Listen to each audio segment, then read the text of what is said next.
the sun, the fields are alive. Cheering crowds and the teams collide. In these moments, we stand tall and free. Flourish pride that runs deep in me. With every touchdown, we rise and we cheer. Unity and spirit, the hardly hear. Raise your voices, let's make it loud. In Florida's high schools, we're so damn proud. From the bleachers to the end zones go. Football and cheers make our spirits roll.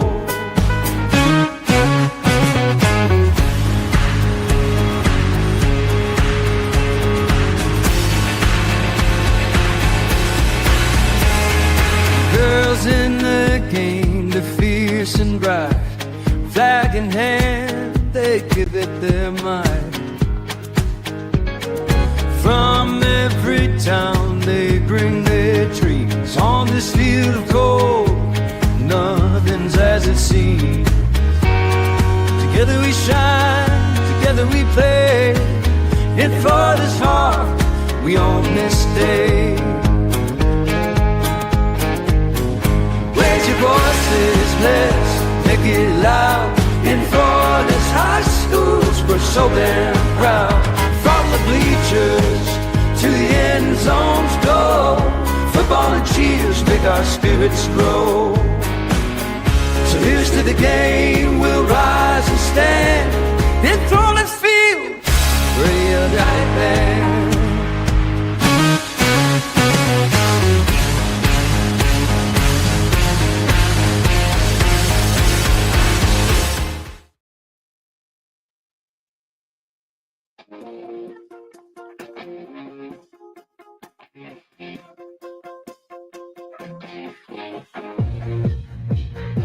All right, it is Wednesday night. It is time for the Central Florida edition of the Blitz. It is Happy International Caps Lock Day. Well, I mean, if you use all caps, you're yelling, apparently, I guess.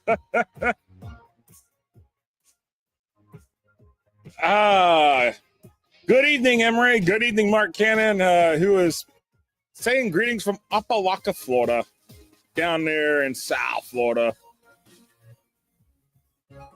How you doing, Chris? I can't hear you. I don't know. Having a delivery issue, and I'm not happy about it. Oh, well. Oh, man. Nothing worse than trying to get food and the delivery driver doesn't want to deliver.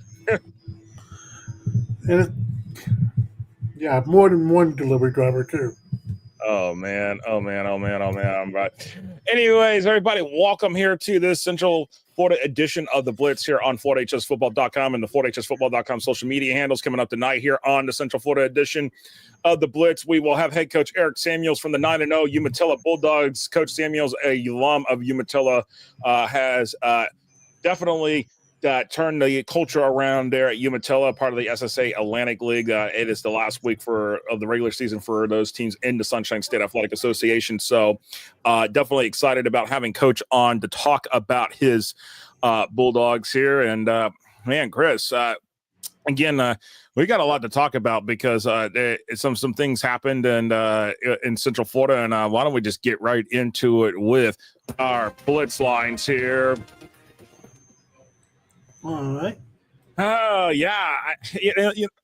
First, I looking at it here, the games that we had on our picks here last week here and stuff. Tohopa-Kaliga, which it only took me a few years to get that right. By the way, I got the sweet tea in hand tonight again. So I don't have anything. Because think the delivery driver. Yeah, Chris needs his Dr. Pepper. If anybody can send a Dr. Pepper, please get one over to Chris pronto. Yeah. Anyways, Toho, St. Cloud. St. Cloud takes care of business, goes to 6-2. They are in a favorable matchup. We'll talk this week as well. Look like they at St. Cloud will be heading for a district title here. So hats off to Coach Mike Short and his Bulldogs there, getting close to a district title and going to be in the playoffs. We talked about it last night, Chris, on the drive to state. Yeah, I think they're firmly in hand for that playoff spot. They're sitting there in 7A Region 3. Yeah. Interesting how things work around here. No, you're right. It definitely. The one thing I think, and when we took on our picks here, was this. We had Spruce Creek at Seminole, and oh boy, yeah. Who saw that coming? Who saw that one coming? I mean, honestly, if you were me or anybody else, Seminole was like, we're pumping the brakes on Spruce Creek, hand them their first loss, and that's what happened in a 16-10 overtime loss. Seminole wins.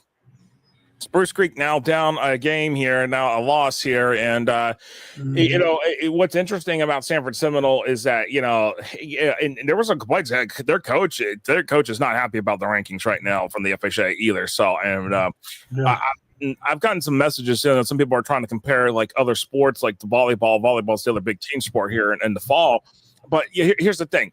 You can't compare the football, the volleyball rankings to football, because volleyball plays up to 25 games. Football, how many games you play in a regular season? Up to 10. It's not comparable. That's comparing apples to oranges, in my opinion. Again, something's not adding up. But anyways, for Seminole, that was a big win, but it didn't boost them anything. Not into the bracket, not into at least the top 8 in Class 7A Region 1. This week for Sanford Seminole, I will tell you this: they've got a big game on. They've got a game on the line here against Haggerty, and I'll say it in preface in 2 ways, real quick here as we run through this here, Chris. Is that one either they if they lose this game, then it's made understandable that they're out of the playoffs. But if they win this game against Haggerty, and they're still not in the top 8. I mean, Creekside's going to be number 8, okay. But if they're not at least 7, there's just something not right here. Well, nothing's been right since this whole thing started. So, I mean, you look back at week 5, and it's like, what the hell going on here? And then now all of a sudden, you got the same problem in week 8, week 9. Yeah, there's a lot of problems there as we look at that. There's a lot there that we've got here and everything. So, when we're looking at all of this here, I just got to really tell you here as we look at it, it's looking at it. I'm still just trying to get my head around it. But anyways, as we look back on some of the other games, Winter Park, Winter Park, a big winner in that one there, and Ocoee now 5-3 on the season. Winter Park's 4-4. They're positioning themselves. Ocoee's in Region 2, so Ocoee's still kind of in the mix over there in Region 2 bracket. Winter Park in the mix in Region 1. I mean, I'm not denying that there's some good teams in these 2 regions here in Class 7A. It's just that my problem is that Seminole goes and schedules a tough schedule, and here they are. Mm-hmm. They're winning some of these games that they need to win, and they're not getting it. Yeah, it's weird. It's like the doing the schedule thing. I don't know what's going on with that. I don't know. There's some things that add up for some teams, and there's some things that don't add it up for other teams. East Ridge, South Lake, another game. I took South. With me and Rena took South Lake. You took East Ridge, but South Lake just totally dominated East Ridge, handed them their second straight loss. Mm-hmm. How about Evans? How about Evans? Just totally dominated like Mary. Took that. Evans. Ever since their first loss which was against West Orange, they have been on the roll. 7-game win streak now for the Trojans. Big game this week at Oviedo. That'll be on our pick 6 coming up here in the next little bit. Dr. Phillips, Edgewater, 35-7. Edgewater wins that. Edgewater 9-0 on the bye this week. Next week, we'll have Coach Patrick Browning, the first-year head coach at Edgewater on the Central Florida Blitz as they go into the Battle of the Barrel for rivalry week between them and Boone. Mm-hmm. So, Mark, the FHSAA football director, they come on and explain the rankings. Well, no one has an explanation to understand the rankings because no one can really answer what's in the formula because Backstress won't even share what exactly. Yeah, you're opening the Pandora's box there. I'm just for me, it's just yeah. I'll work. Not even the FHSAA can figure this out. Yeah, no. You're absolutely right. The FHSAA cannot even figure this out, and that's where I'm just kind of like, just really like. They just scrap the whole thing and go with your rankings. As far as I know, do a composite ranking. If it's, in my opinion, do a composite ranking to look at what the averages are going to be. In my opinion, do the composite ranking. Look at what we've got here. Like, okay, all right, we have the FHSAA we have the FHSAA rankings. All right, that's one set. You want a license? You want to do a license agreement with me? I'll give you the rankings. What we got here, we'll stack it up there. If you want to do high school rankings with the high school ratings, which is the Cal Preps. Yeah, go ahead, take that one. And you want to go with that Max Preps, what their rankings are, because there are differences. That's on maxpreps.com to pair what the FHSAA rankings are. Again, powered by Max Preps. Bring all those together and let's see what we got. Yep. Let's see what we got. Because I honestly, something's going to have to give. I mean, honestly, and I will say this, that, teams going into teams and everything. I'll say this: teams in the SSAA, they use it's a comparative. It's called CCI. They use the actual Max Preps rankings from Max Preps, the strength of schedule, and then the obviously it's I think it's the win percentage. But you know what? I can respect that because at least at least you know what the components are. You can go look at it and do the math yourself. All right. So my thought is this: if you got to have something that RPI. At least people knew RPI, but people said game the RPI. But here's the problem: my thing, Chris, real quick, just before we go to break here. Yeah, they could still use the ratings percentage index, which is a formula that's wide open to knowing everybody. Yeah. But what you need to do is you need to look at. I gotta be honest. When you look at it, you've got to take and you've got to put you got to put a little bit of modifiers. You got to put some weights in there somewhere along the line. Put some weights in there. You have to look at it because Colorado is successful with this across all their sports on RPI. And when they come to say they explain the football, because football plays 10 games versus other sports playing 20, 25 games. You only have a selective body. You only have 10 games to work with to compare. Yeah. So. And for some teams less than that.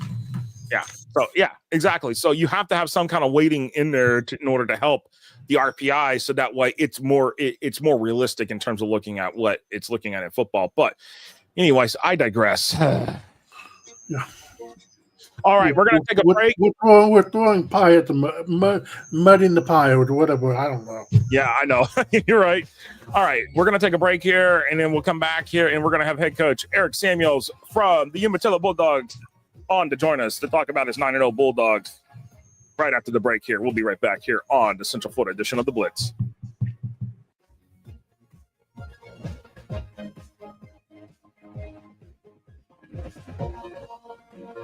I've been thinking about this for a long time. I thought, if that's out there, I want to make sure I see it and I get involved in it, because to me, this was music to my ears. I was blown away. When you look at today's kid, the millennium kid, they learn by being able to see it. If I can see it, there's a great chance that I can do it. The First Down Playbook is a tool that can essentially change the way we teach the game. Box Out gives you the ability to create graphics at the speed of sports to highlight your athletic department, teams, and student athletes in seconds. Used and trusted by Notre Dame, Ohio State, UConn, Marquette, Georgetown, and many more of the top college brands in the country. If you want your school's brand to stand out through all the clutter, start your free demo at boxoutsports.com. High school sports fans, follow your team live with a free ScoreStream mobile app. Download ScoreStream to get real-time scores, photos, and awesome video. Plus, follow your favorite teams and friends. Get real-time high school sports from ScoreStream. Get ready for the 2026 Coach of the Year Clinics. This February and March, see top collegiate coaches, learn from the best, and take your program to the next level. Don't miss America's most respected coaching clinics.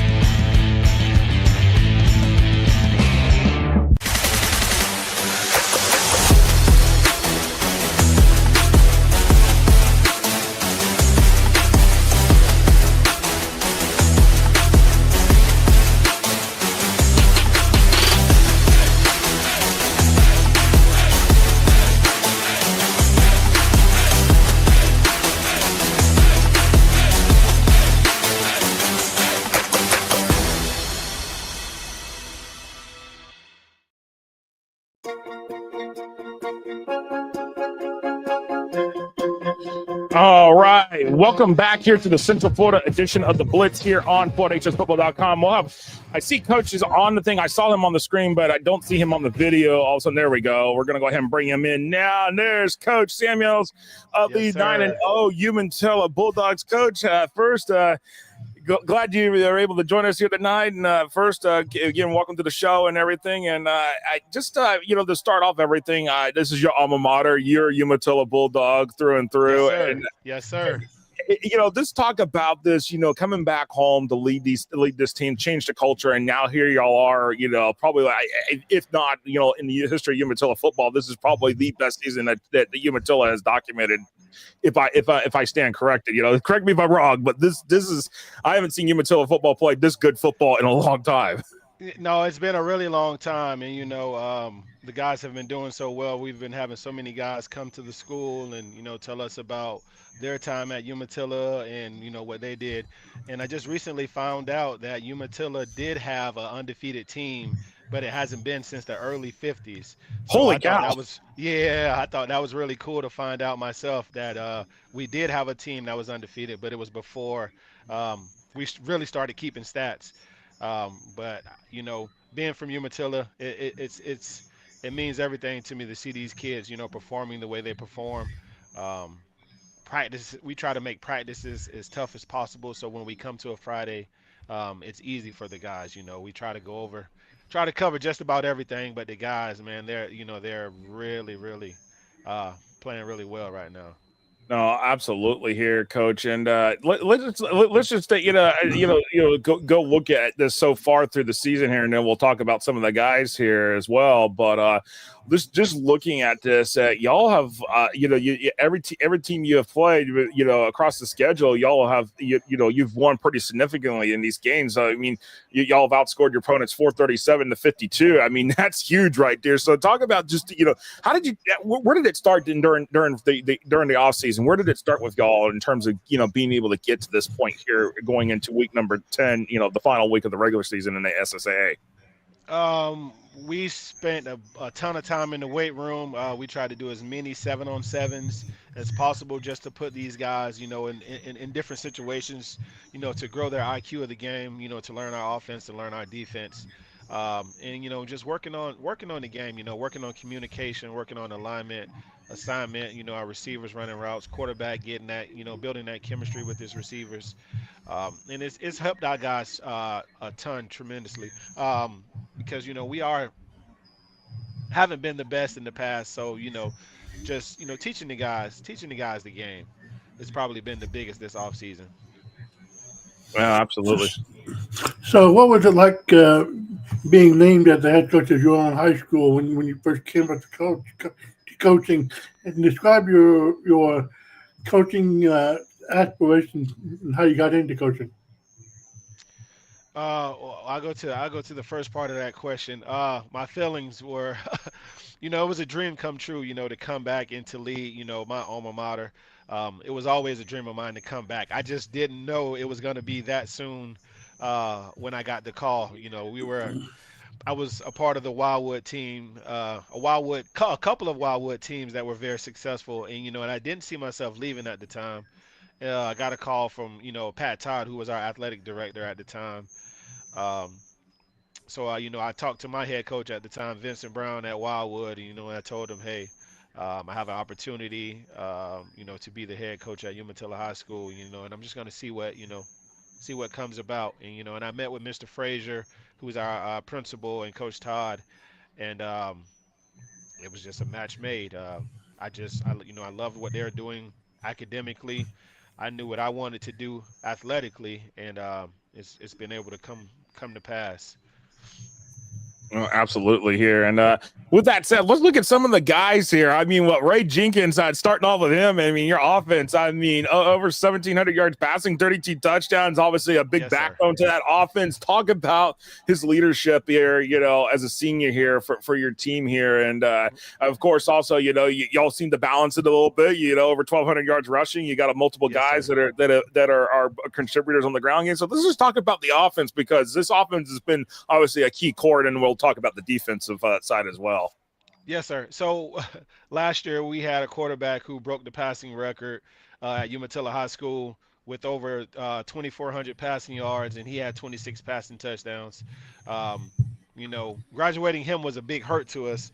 This offseason we had no idea what we were going to do for quarterback, so we're scrambling around. We had a few guys, and then we throw Ray into that role. Ray is, a very smart individual, knows the offense, knows the defense, and he just starts lighting it up from 7-on-7s. But his confidence, I think, has been the most significant out of everything that he does. Just, the way he carries himself. He knows, like I said, he knows the offense, the defense, inside and out, and he's just been slinging it all over.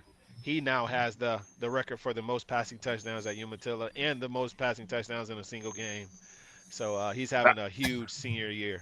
No, absolutely, and I got to say about Bryce Norfley, he has been the big target there for Ray, and I got to say this: 798 yards receiving, 38 receptions, 16 touchdowns. That is an impressive haul right there. I mean, talk about Bryce being that wide receiver one, because that obviously having that connection for quarterback to wide receiver connection, that's huge for any team. Yes, sir. Bryce is a human highlight reel. He has 16 receiving touchdowns, but he has 27 total touchdowns, which is leading the state of Florida right now. Anytime he touches the ball, whether it's a punt return, whether it's an interception, he can take it the distance, and that's what he's done all season. Bryce is, a coach's dream. A hard-working kid. Yes, sir. No, sir.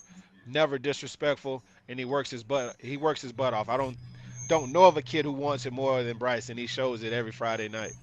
No, absolutely here. What's impressive about, and looking on going to the defensive side of things, okay, 18 sacks, but I think the big thing that stands out is the number of interceptions, 21 so far, 9 games. Obviously, one more game to go this week.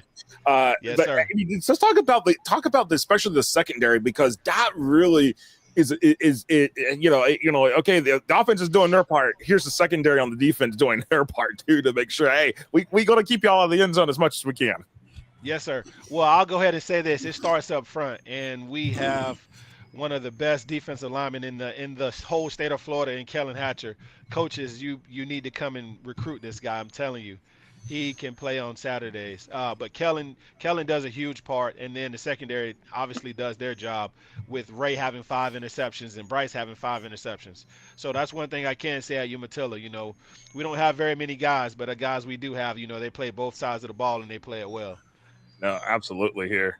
And with that said, but Coach, kind of go back to your playing days here at Umatilla a little bit for us, because what was it like for you as a player on the other, because at least you can, for a lot, some coaches, they're not able to reference, back to their playing days at a school because they didn't graduate there or something like that. But for quite a few coaches in the state, they are able to do that. So what do you tell the guys when you're sitting there, hey, I've been in your shoes before. I've been in this role on the sideline. Yeah, well, exactly. I was a guy who was able to go and play at the next level, but I was a part of some Umatilla teams, that weren't the best, and some of my guys, mainly the older guys, can relate to that, and I always try to tell them, hey, let's go out and compete, man. Let's go out. These guys don't respect us. We know how we prepare, so let's go out and let's lay it all on the line, and and when they see that, they see I'm fired up about it, they know that, it's just more than a game to me, because I'm from here. So I know what it's like being a Bulldog. I know what it's like wearing the orange and black. So. No, absolutely here. And I don't know if Chris has got another question here floating in the docket. Yeah. What your stance on the going back to the FHSAA or staying in the SSAA? So I do plan on going back to the SSAA. I'm sorry, I said that wrong. I do plan on going back to the FHSAA. I just felt like at the time that I became the head coach at Umatilla, going the SSA route was the best thing I could do for my kids as far as building confidence, learning how to win again, and that's what we've done. So I'd say we probably have another year or two in the SSAA, and then I do plan on going back to the FHSAA.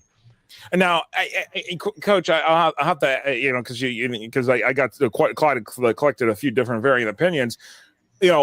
Would something like that? It depending on what the FHA does here. Obviously with the classifications, obviously stay for 2 more years, see what happens. Yes, Will you gauge upon what the FHA does with the classifications coming up in this cycle? Yes, and that was a big part of of why we decided to go the SSA route.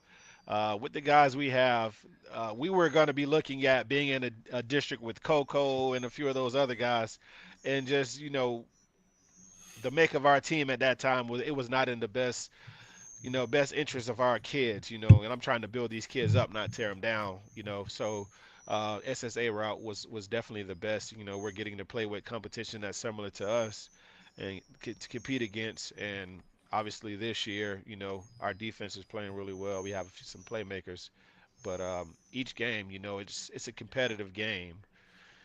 No, absolutely, and I mean, and with that said, I know obviously you had to schedule, all 10 games out. You didn't have have districts or anything like that. Which would it matter to you if it was a district or not a district in that district situation? If depending on what they decide to do here coming up in less than 2 weeks. In the SSAA, Yeah, it wouldn't matter to me. I know they okay. So what Gage does is he just tells us week 0 has to be SSA opponent, and then you can schedule as many as you want. So I only have 3 SSAA opponents on my schedule. Everybody else is still in the FHSAA. So yeah, it really wouldn't matter to me. We just get a chance to see some of those guys early before the playoffs. So either way it went, I think we'd be okay. Okay, no, that is awesome and everything. And Coach, this week for y'all, it's Father Lopez coming up here for y'all this week at home. Yes, and talk just real quick as we close this out. Talk about what the fan atmosphere has been like, what the fan support's been like. I mean, Umatilla is still small town football in a lot of ways. Yes, sir. Yeah, still small town. Everybody knows everybody, but the atmosphere has been crazy. The community, the fans, the support that we've been getting has been nothing short of amazing. Every week, every Friday, we have a home game. That stadium is packed, and they're screaming their hearts out for the guys. So, it just gives me chills, to see how far we've come, from my playing days to as a coach at Umatilla, as an assistant, to being a head coach in 3 years, and in this short time of how we change things around. So it's a surreal feeling. Absolutely, and it is great to hear that. It's great to hear the energy, and it's great to see for Umatilla come back up in the ranks in football. And excited for y'all, and looking forward to seeing what the placement will be for y'all come the SSA playoffs over the weekend once they set the brackets and get through Father Lopez and go from there. Yes, sir. Stay healthy. That's the main thing, is to stay healthy this week and get ready for the playoffs. No, absolutely. Well, Coach Samuels, appreciate you taking some time out of your schedule, and we appreciate you coming on. And good luck to your Bulldogs this week. Yes, sir. Thank you for having me. You guys enjoy the rest of your night. You too. Thank you. Appreciate it, Coach. Right, bye-bye. That was head coach Eric Samuels of the Umatilla Bulldogs joining us here. And boy, it's good to see these programs that have, it's not, again, when we do this stuff, it's not just about the big programs. It's also about these smaller programs that they have struggled, but are, finding their own ways, forging their own paths. And, it's also good to hear that take. It's like, hey, we do this in the interest of our program in order to be an SSA, in order to build our program back up. And, for some things, that's what they have done is hey, this is our better option right this second. And we're going to we look at going back. But, as you see, what the FHA does with the classifications, good to decide if some of these teams that, have deflected from the FHA over the last few years decide, hey, do we even think about coming back, or we stick with what we got now? Yeah, and Umatilla is one of those schools I know that's on the fence of what they're going to do, and it's going to be very interesting to see what happens over the next couple of weeks, maybe 3 or 4 weeks, depending on how this process plays out. So yeah, I'm really interested. I was told that there was going to be at some point some public works, like some workshops with the board about options. I haven't seen anything, so I don't know what's going on. I don't know. Is there a potential chance this issue gets kicked down into the middle of November or to late November? I don't know, but I'm curious to see what's going to happen here. Yeah, they can't delay it too much longer because these schools have to plan out those travel schedules almost 6 to 7 months in advance. So no, absolutely. All right, we'll be right back here. Got something in my throat. We'll be right back here right after this, and we'll have our pick 6 for week number 10 here on the Central Florida edition of the Blitz.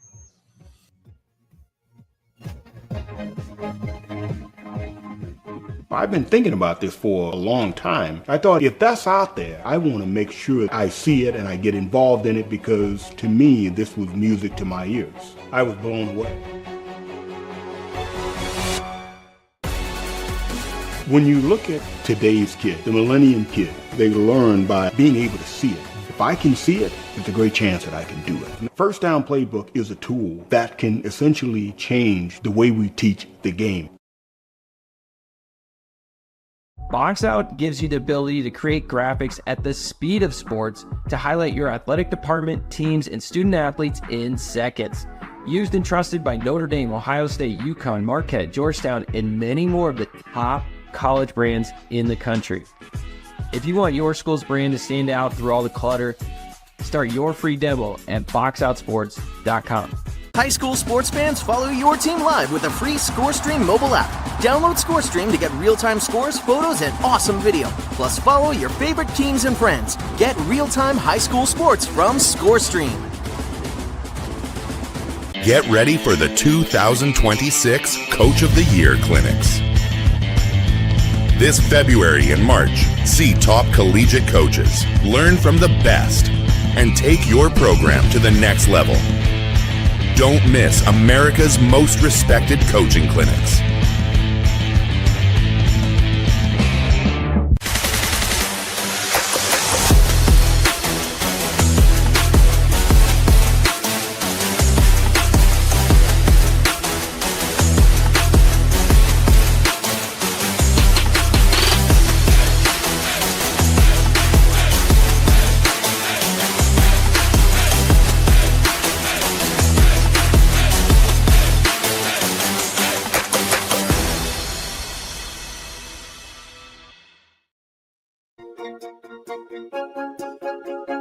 All right, welcome back here to the Central Florida edition of the Blitz here as we roll along here, and the interview kind of went a couple minutes longer than that. That was on me for not setting the clock correctly, but that was a great interview with Coach Samuels and Chris. There you go. And with that said, here it is time to get into one part of the show that everybody seems to love really well outside the interview, and the other parts of it is the pick 6.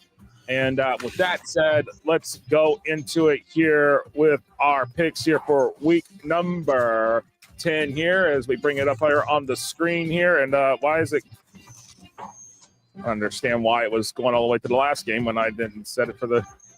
Make sure that I got it. All right. Up first on the docket, Chris, is Harmony and St. Cloud. Harmony's 4-4, St. Cloud 6-2. This pretty much seals everything in the district, lock, stock, and barrel with a win here. I think they may have actually already clinched the district, but still, St. Cloud a 33-point favorite over Harmony, 99% win probability here, Chris. Yeah, I don't see this being much of a contest. So give me St. Cloud in a big rout. Yeah, I'm going to roll with St. Cloud as well. Mark, I'll have to calculate. I haven't gotten all the calculations. I'll have to go back through, and I can do it between shows here. Work on that. I'll get it before the internet night's over with.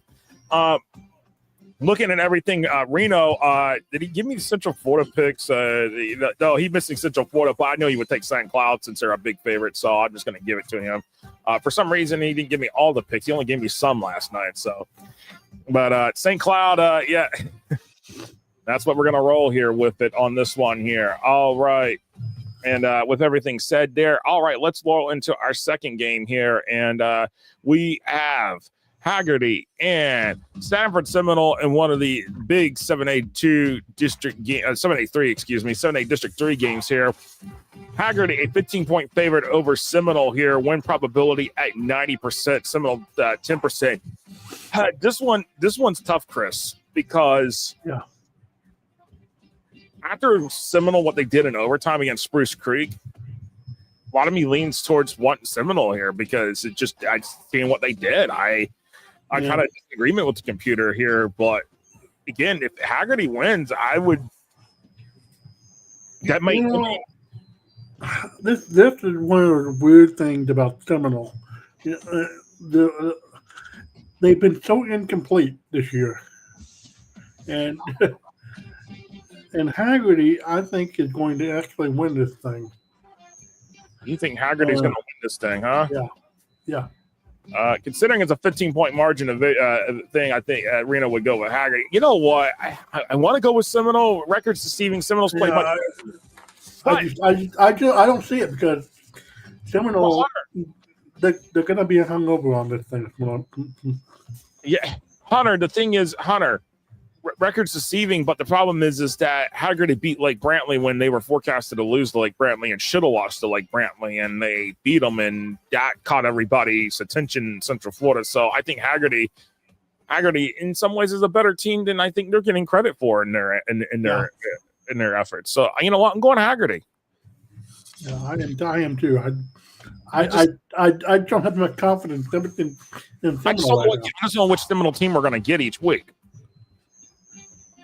Anyways, West Orange and Ocoee. West Orange a 2-point favorite over Ocoee. You know, Ocoee's played a decent schedule. This is why it's tight right here. West Orange 7-1 here.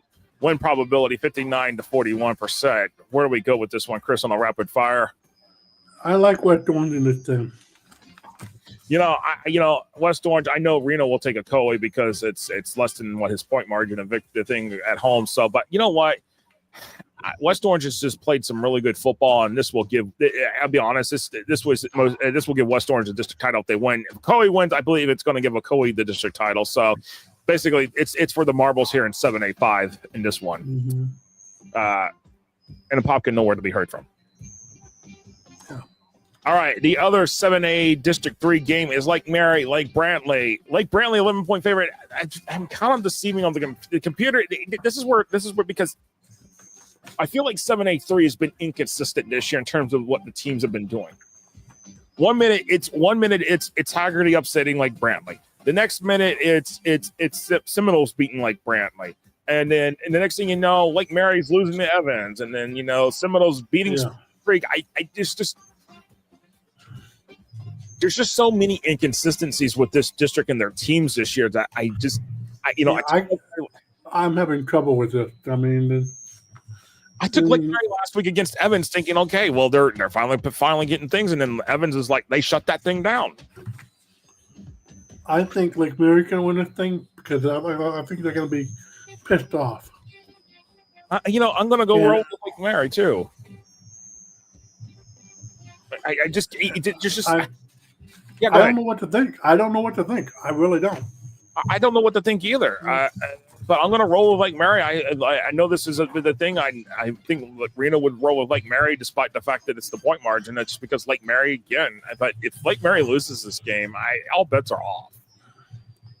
Yeah, Lake Mary, it's funny. Sanford Seminole, they wouldn't have state championship last year, would they? No, Lake Mary was. Yeah, Lake Mary was, yeah.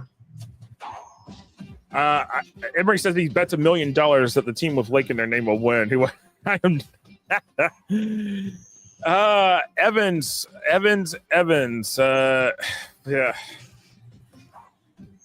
All right, here we go. No comment. Evans. Yeah, I have no comment for the last thing. But Evans, 23-point favorite over Vito. Win probability 97%. Evans 7-1 and Vito 6-2. This is for the Marbles in 6A District 4.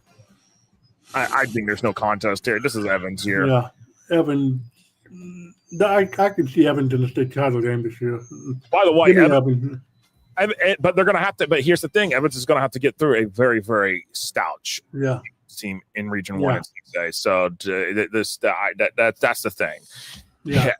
But Evans has been on a roll ever since their week 1 loss to West Orange. So just keep that in mind. All right, real quick here as we wrap this thing up here. Lakewell 6-2, Osceola 6-2. Osceola 6-point favorite over the visiting Highlanders, giving the Cowboys 72% chance of winning this game. Yeah, give me Osceola too.